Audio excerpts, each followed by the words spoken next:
Okay, so this happened a long time ago, but I still think about it all the time. It's one of those things that makes you realize how close you can come to something really terrible without even knowing it. I'm not a great writer, so bear with me, but I need to get this out there. Maybe it'll help someone else trust their gut if they're ever in a similar situation. It was the early 2000s, and I was in my early 20s. I was dating this guy, let's call him Mike, and we were still in that getting to know each other phase. We'd been to this bar in West Sacramento called The Sail and a couple of times before. It was a pretty chill spot, pool tables, cheap drinks, and this bartender who was always super friendly. I can't remember her name now, but she was one of those people who just had a way of making you feel welcome. She had this smile. It's hard to describe, but it was a kind of smile that made you feel like you were the only person in the room. It wasn't just her mouth. Her whole face lit up, and her eyes crinkled at the corners like she genuinely meant it. She had this way of laughing, too loud and unself-conscious, like she didn't care who heard her. It was the kind of laugh that made you want to laugh along with her, even if you didn't know what was funny. Anyway, one night, Mike and I decided to go there to play some pool. We walked in, and the place wasn't too crowded. The air smelled like stale beer and cigarette smoke, even though smoking indoors had been banned for a while. The pool table was already taken, though. There was a man and a woman playing, and they seemed pretty into their game. Mike went to get us drinks while I stood around, waiting for the table to free up. The jukebox was playing some old rock song, but it was turned down low, so the clack of the pool balls and the murmur of conversation were the only sounds that really stood out. I leaned against the wall, watching the game. The guy at the table noticed me after a few minutes. He looked up and smiled, but it wasn't a warm smile.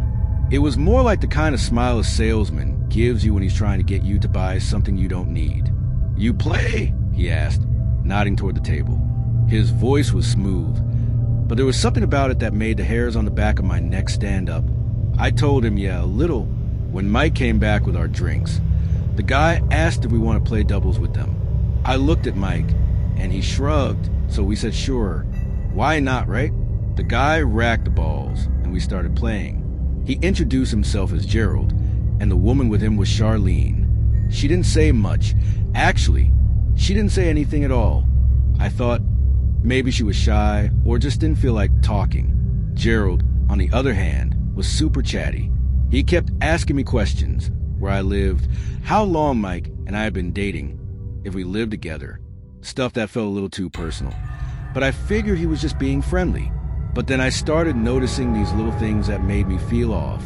Gerald and Charlene kept exchanging these looks, like they were communicating without saying anything.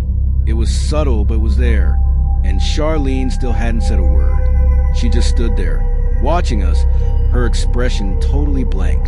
Her eyes were dark, almost empty, like there was nothing behind them. I couldn't put my finger on it, but something about them was making me uneasy. The pool cue felt slippery in my hands, and I kept missing easy shots. Gerald laughed it off, saying I just needed to relax, but his laugh didn't reach his eyes. I noticed his hands were calloused, like he worked with them a lot, and there was a faint scar running along his left forearm. Charlene's fingernails were chipped, and her hands twitched slightly, like she was nervous or impatient. The game ended, and Gerald asked if we wanted to go to another bar with them. He said they'd found this cool spot just down the street. I didn't say anything at first. Mike looked at me, and I could tell he was waiting for me to decide. I don't know why, but I suddenly had this overwhelming feeling that we needed to get out of there. It wasn't logical. Nothing had happened, but I just knew something was wrong. My stomach felt like it was tied in knots, and my palms were sweating. Before Mike could say anything, I blurted out, "No, thanks. We have dinner plans." We didn't, but Mike didn't argue. I think he saw the look on my face. We grabbed our jackets and left. As soon as we were outside, the cold night air hit me, and I felt this wave of relief, but my heart was still racing. The hair on the back of my neck was standing up, and I couldn't shake the feeling that we just dodged something really bad. When we got to my truck, Mike asked me what was wrong. I told him I didn't know, but I had a bad feeling about those people. He shrugged it off, saying they seemed a little weird but probably harmless. I didn't argue, but I couldn't shake the feeling that something was off. A few days later, I was reading the newspaper, and there was an article about a woman from West Sacramento who'd been murdered. I didn't think much of it at first. Just another sad story. But when I turned to the page where the article continued, I froze.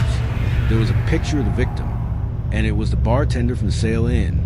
The same woman who'd always been so kind and welcoming. She'd been kidnapped, raped, and killed the same night Mike and I were there. I was horrified. I couldn't believe it. I kept thinking about how I'd just seen her, alive and smiling, and now she was gone. It felt surreal. But it wasn't until a month later that everything clicked. I was reading the paper again, and there was a front-page article about a couple who'd been arrested for multiple murders. They'd been targeting couples, luring them into their van with the promise of going to another bar or party. Once they had their victims, they'd take them somewhere secluded and kill them. The couple's names were Gerald and Charlene Gallego. I almost dropped the paper. There, staring back at me, were the faces of the man and woman who'd invited Mike and me to play pool that night. It was them, Gerald and Charlene, the same people who'd asked us to leave the bar with them, the same people who'd made me feel so uneasy that I lied about dinner plans just to get away. My heart was pounding as I read the article. They'd killed at least 6 people, including the bartender from the Sail Inn. The night Mike and I were there, they'd already killed someone earlier in the evening. When we turned them down, they'd gone after her instead. I felt sick. I couldn't stop thinking about how close we'd come to being their next victims. If I hadn't trusted my gut, if I'd gone along with it, we might not have made it out of that bar alive. But at the same time, I couldn't stop thinking about the bartender. If we'd said yes, would she still be alive? I know it's not my fault, but I've carried that guilt with me ever since. I never went back to the Sail Inn after that. Mike and I didn't last much longer. I think the whole thing freaked him out too much, and honestly, it changed me. I'm way more cautious now, and I always trust my instincts, no matter how irrational they seem. I don't know why I'm sharing this now. Maybe it's because I still can't shake the feeling that I got a second chance I didn't deserve. Or maybe it's just to remind people to listen to that little voice in your head. Sometimes, it's the only thing standing between you and something you can't come back from.